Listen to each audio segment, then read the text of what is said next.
Hola, espero que todos y todas se encuentren muy bien. El objetivo de este video es que hagamos una pequeña recontextualización teórica e histórica acerca de los fundamentos conceptuales de aquella idea de ciencia moderna que sirve de base para las reflexiones epistemológicas que vamos a hacer en la primera parte de este seminario.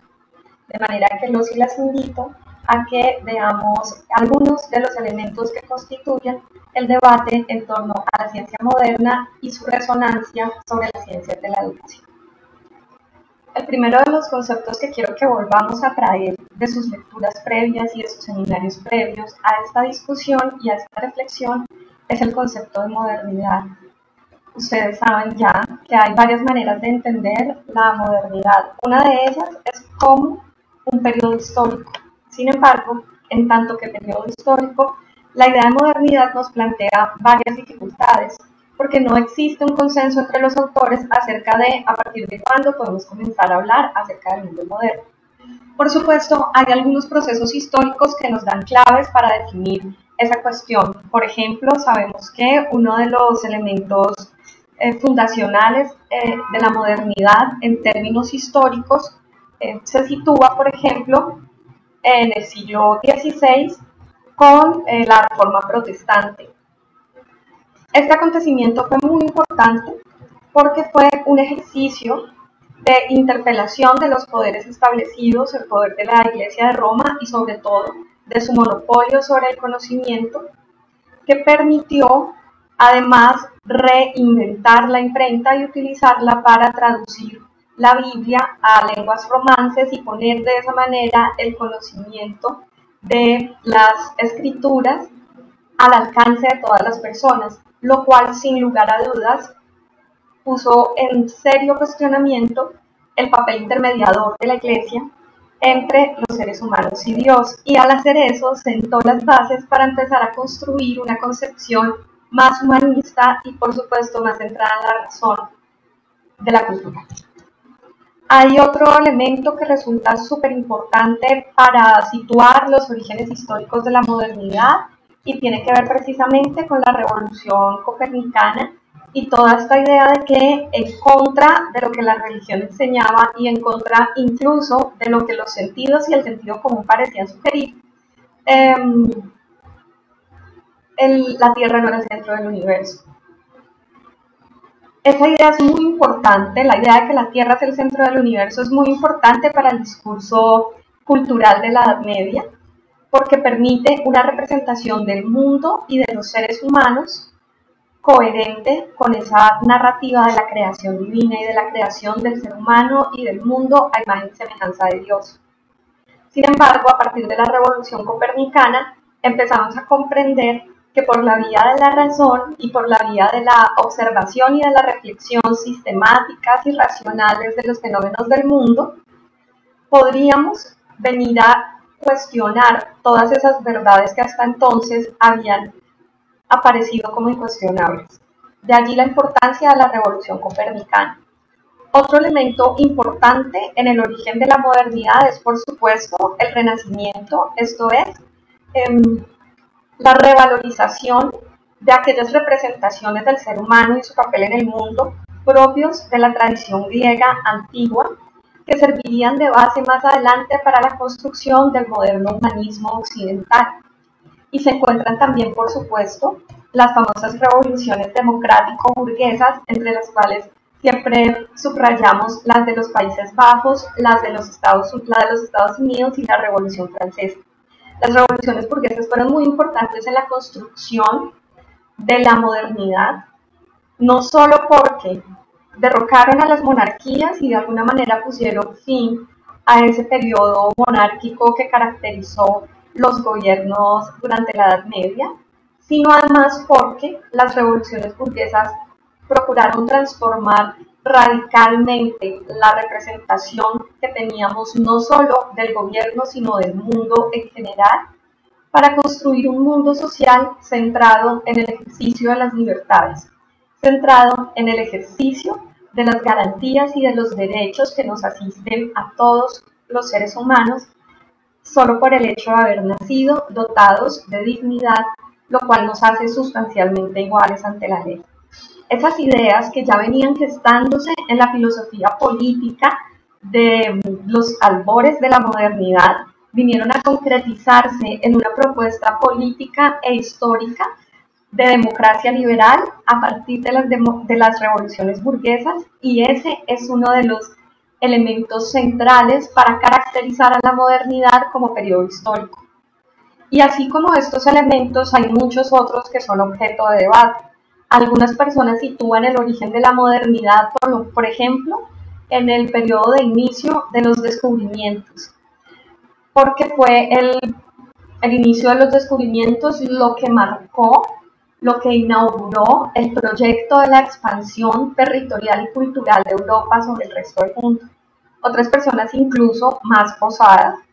se atreven a colocar el origen de la modernidad mucho más atrás, en los textos de Santo Tomás de Aquino, porque una de las preocupaciones fundamentales de su pensamiento era precisamente reconciliar la razón con la revelación y la fe, para poder demostrar, no solo por la vía de la fe, sino también por la vía de la razón, misterios fundamentales de la religión, como la existencia misma de Dios. Por lo tanto, este debate acerca de dónde empieza y dónde termina la modernidad en tanto que periodo histórico no es un debate fácil de resolver. Por esa razón, vamos a tomar como puntos de referencia apenas estos aspectos que acabamos de mencionar y vamos a recuperar otra forma de definir la modernidad que es igualmente interesante, y es aquella de la modernidad como proyecto cultural. Cuando decimos modernidad, generalmente asociamos a esa idea de modernidad y de moderno con la transformación, con el cambio, con los últimos desarrollos en la tecnología o en el gobierno o en la cultura. Pues bien, en el lenguaje de las ciencias sociales y para los efectos de este seminario, el proyecto cultural de la modernidad será asociado con tres valores fundacionales: la razón, el progreso y la universalidad. Entonces, con base en estos tres valores,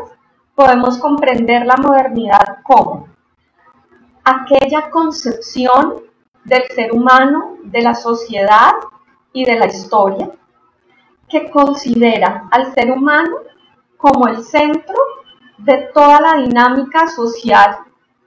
a diferencia de la concepción medieval, según la cual el centro de toda la cultura, de todo el universo de hecho, estaba en la religión y sus valores. A partir de la modernidad, los seres humanos comienzan a dar una enorme relevancia a la razón como ese rasgo que determina su condición de seres humanos y su capacidad para transformar el mundo y sobre todo para transformarse a sí mismos. Gracias a ese valor de la razón, además, el proyecto cultural de la modernidad empieza a desarrollar una fe ilimitada en la ciencia y en las aplicaciones prácticas de la ciencia, esto es, en la tecnología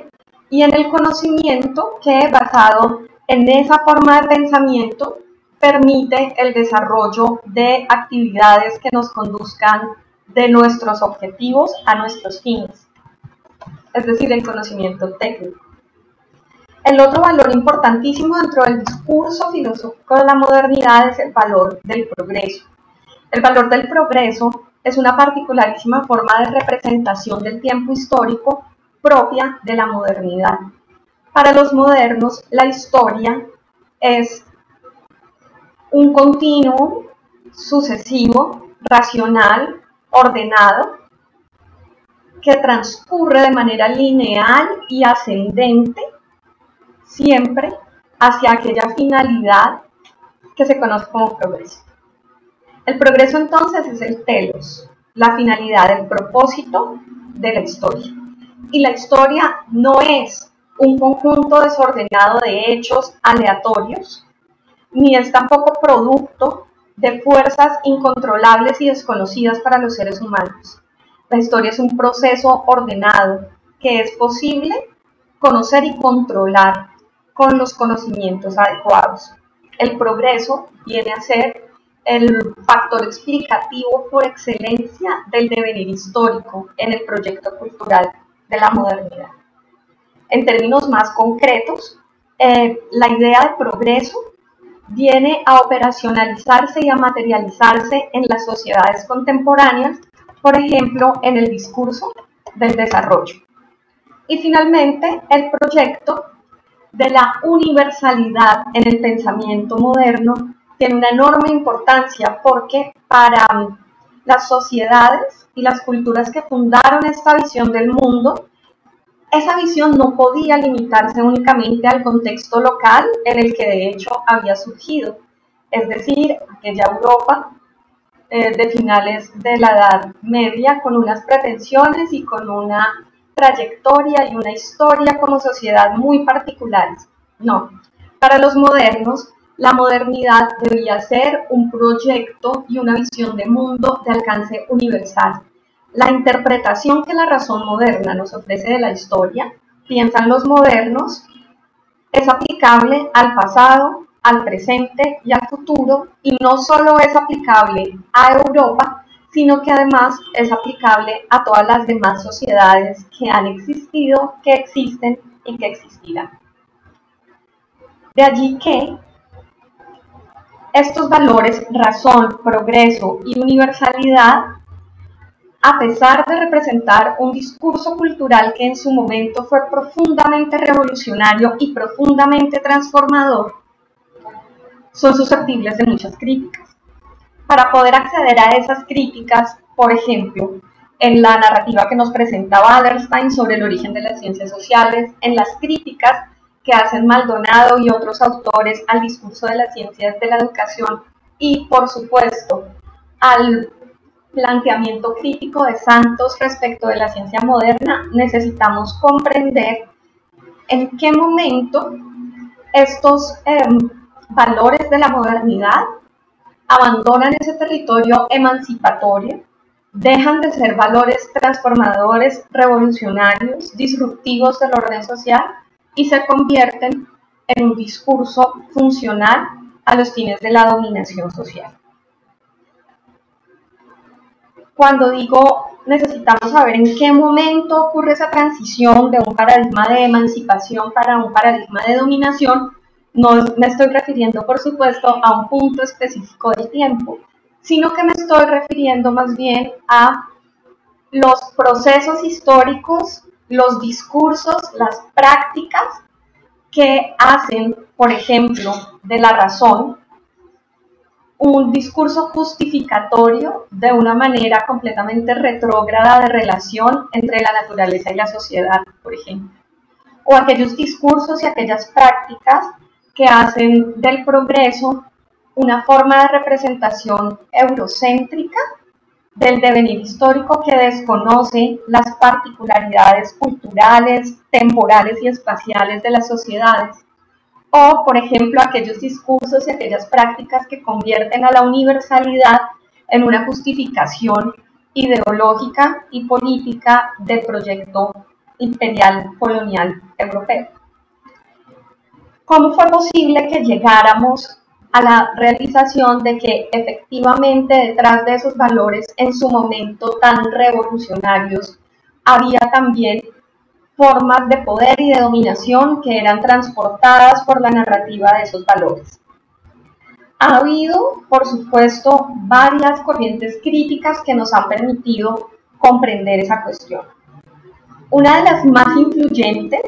y en las que, por ejemplo, Boaventura de Sousa Santos hace énfasis con frecuencia es la crítica feminista. La crítica feminista nos permitió poner en evidencia el carácter situado, pero sobre todo androcéntrico y particularista del discurso de la modernidad y con él del discurso de la ciencia moderna. Gracias a la crítica feminista, entonces sabemos que ese discurso de la ciencia moderna está muy lejos de ser un discurso universal, como nos lo sugiere, por ejemplo, el discurso cultural de la modernidad. Al contrario de ser universal, el discurso de la modernidad y la idea de ciencia que lo acompaña es un discurso local, es decir, espacial y temporalmente situado, y no una realidad ahistórica. No es tampoco cierto que exista tal sujeto de la modernidad tal y como los filósofos modernos se lo representaron. Ellos siempre hablaron de un sujeto que conoce el mundo y de un sujeto que lo transforma, pero es un sujeto completamente unitario, abstracto, homogéneo, aparentemente desprovisto de singularidades. La crítica feminista revela, por ejemplo, que ese sujeto de la modernidad es en realidad la representación abstracta e ideológicamente mediada de un cierto tipo de ser humano, el varón propietario, europeo, heterosexual, occidental. Por lo tanto, la crítica feminista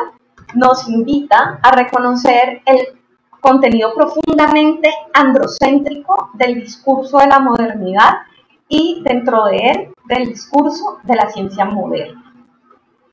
Otra de las corrientes críticas que resulta supremamente importante para comprender y cuestionar esa transición del proyecto cultural de la modernidad de un paradigma de emancipación para un paradigma de dominación es precisamente el discurso de la decolonialidad o del pensamiento postcolonial.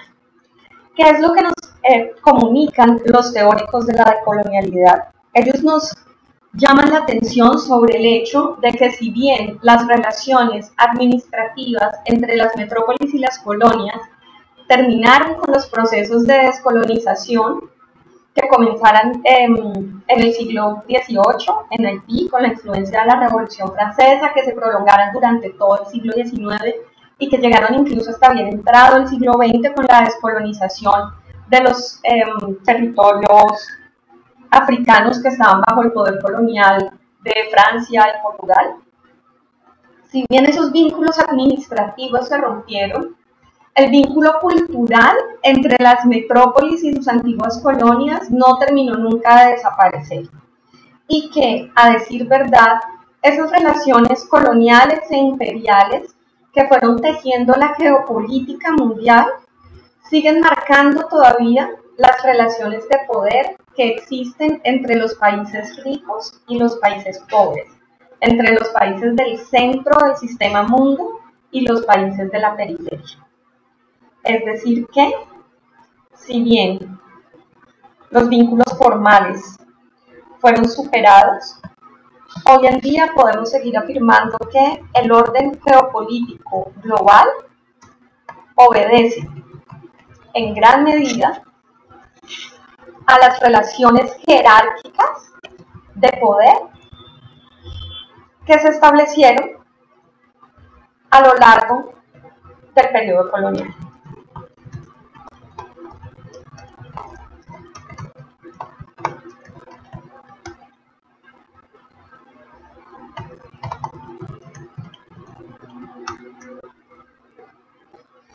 Y como estas corrientes críticas, muchas otras corrientes centradas, por ejemplo, en el análisis de las relaciones de clase, centradas, por ejemplo, en el análisis de las relaciones entre saber y poder, han sentado las bases para comprender cómo las prácticas fundadas en los valores de la modernidad dejaron de ser prácticas eminentemente emancipatorias y pasaron a constituirse en un discurso de dominación.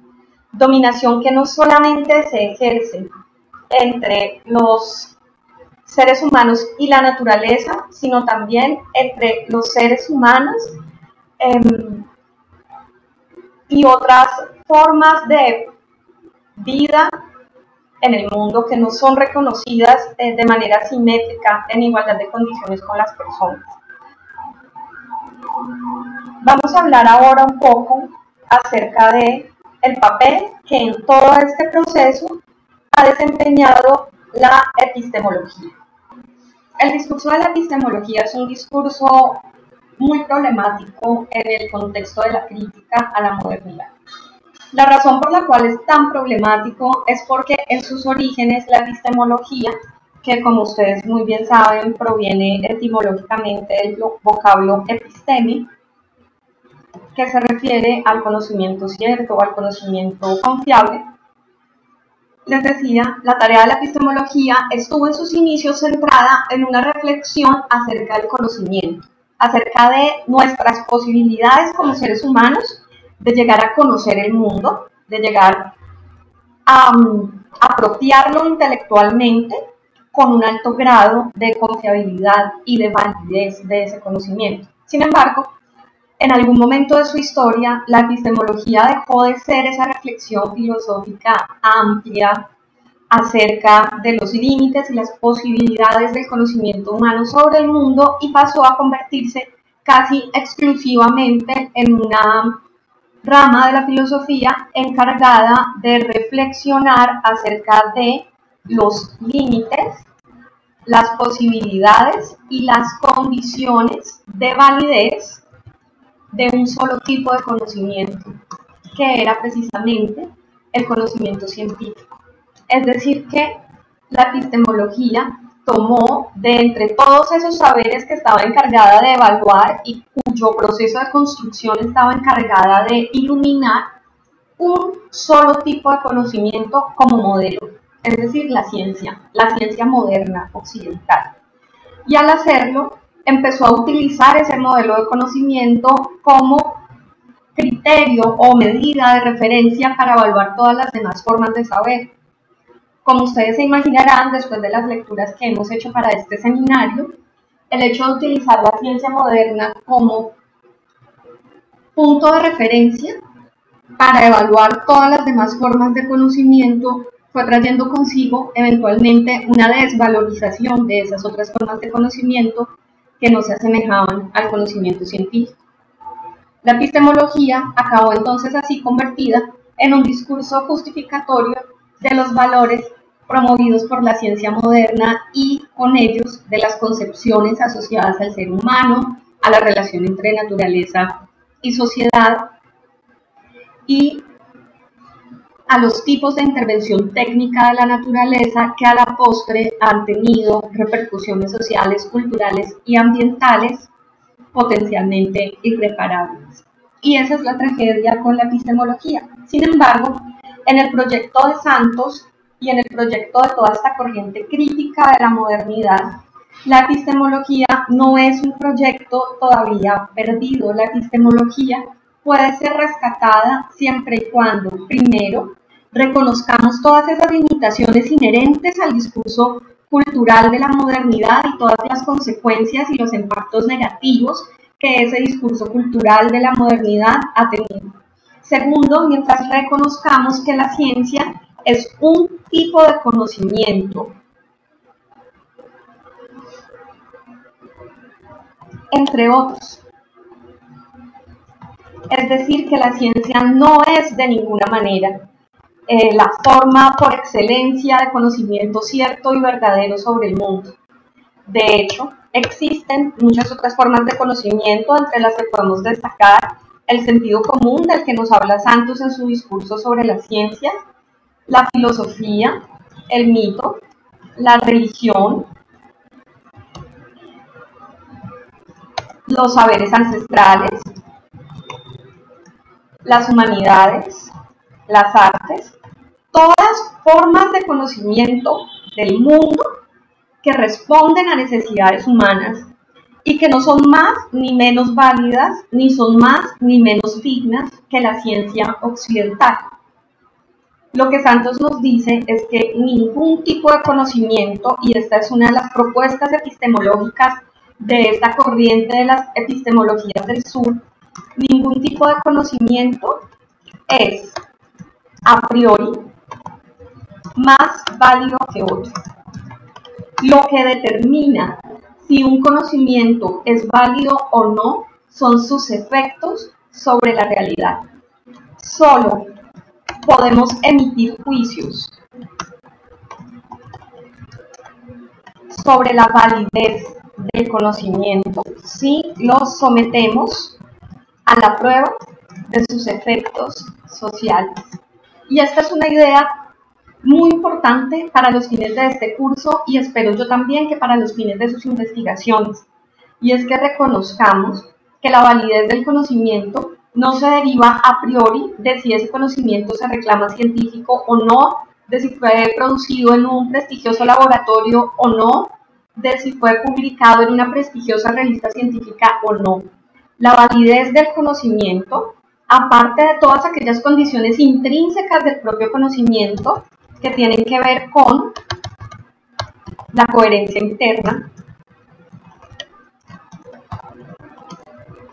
es decir, la existencia de una conexión lineal explícita entre la pregunta de investigación, los objetivos y los marcos teóricos y metodológicos que se usan para su desarrollo, ¿sí?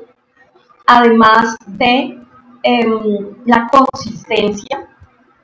que guarde nuestra tesis, los supuestos de nuestra investigación con el contexto social y empírico en el que esa investigación se desarrolla y del que surgen sus problemas. Es decir, además de todos esos antiguos criterios de validez que los manuales de metodología de la investigación nos enseñan, la validez del conocimiento depende también de los cambios que ese conocimiento genere en el mundo. ¿Y cuál es el criterio para evaluar esos cambios? Nos dice Santos. El principal criterio de validez del conocimiento, sea científico o de cualquier otro tipo, es su contribución a reivindicar la vida y la dignidad de los oprimidos, de las personas que históricamente han sufrido, que históricamente han tenido menos posibilidades de acceso al saber y por lo tanto menos posibilidades de acceso al poder, a la capacidad para transformar sus propias vidas y su propio mundo. Si el conocimiento es puesto a prueba a la luz de esos efectos sociales,